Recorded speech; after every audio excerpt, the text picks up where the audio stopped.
So the franchise thing. First rule of franchises, never buy one as a passive investor.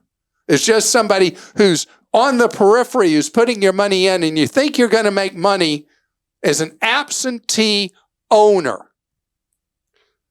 I think about over the years, how many athletes, professional athletes, have been pitched why they should own an ice cream parlor, fast food restaurant, a donut shop, a whatever business.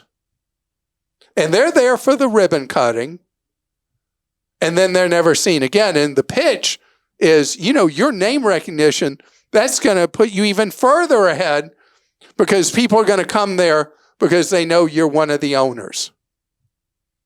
And they come there hoping they're going to see you or other famous athletes. Do those things work out? No, they don't. They don't. Hands-on, active management involvement with any franchise.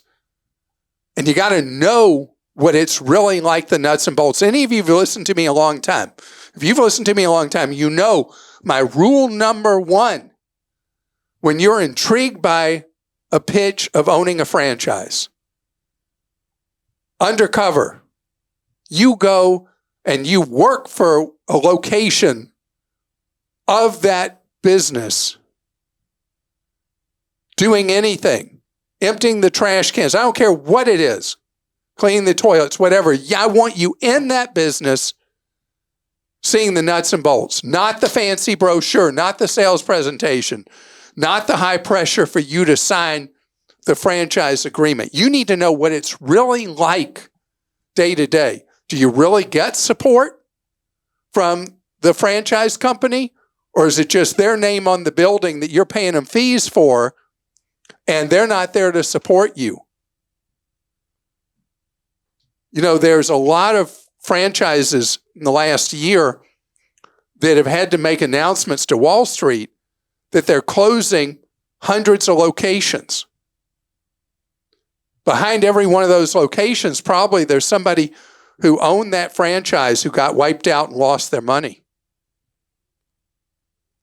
This is an area that requires that you get your hands dirty before you put your money at risk and signed a contract. 6 months is what I want from you. 6 months going to work for one of those businesses, seeing what they're like, and they can't know that you're a prospect to buy one. You want to see what it's really like. Truth is, most of the time, you'll say, what was I thinking? I'm never getting involved in this industry. It won't even be that franchise. It'll be, I thought I'd enjoy being in that industry. I'm not going to enjoy it. Or it could be, this franchise company's a disaster, and you dodge a bullet that way. But you do that time, and then you're ready. Because if it all lines up, you love the business and you love the franchise, then you can proceed.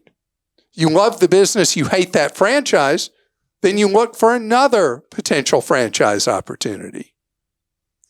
But before you go forward, go talk to owners of franchises. Find out their beefs.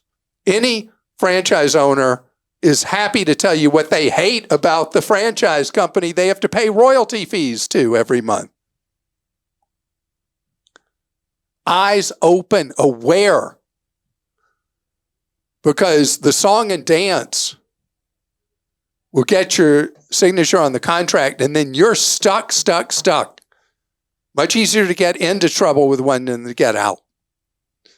Caution is the byword. Remember that you get laid off somewhere, your greatest opportunities always reside in using the skills and experience and training you got in whatever field that is for your next venture.